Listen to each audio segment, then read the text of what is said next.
I have all my glasses and jars and bowls ready to go for the meal prep, and I'm going to get started with these tomatoes. I have some soy sauce, some seasoning, some sesame oil, a bit of smoky paprika, scallions, and the key ingredient to these marinated tomatoes is going to be raw kimchi. This is going to elevate these tomatoes to new heights. These go excellent inside of wraps, any raw wraps, or on top of your salads. You definitely want to add these to your raw vegan repertoire.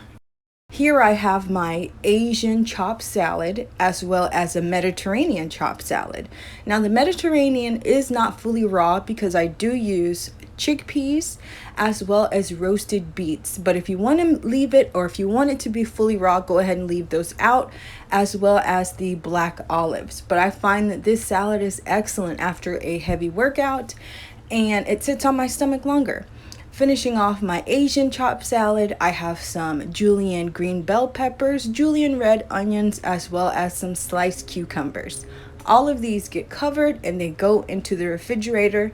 Because they're fairly dry, they will keep excellent for about 5 days. You can probably push it to 7 days. For breakfast, I have a chocolate trail mix, overnight oats with some nuts as well as some dried berries. In addition to that, I have some chia pudding. This is a very standard almond milk vanilla chia pudding with blueberries, and these are excellent just as a nice base, and you can add fruit on top or some granola, whatever you like. And that's going to be it for this meal prep. Stay tuned for updates.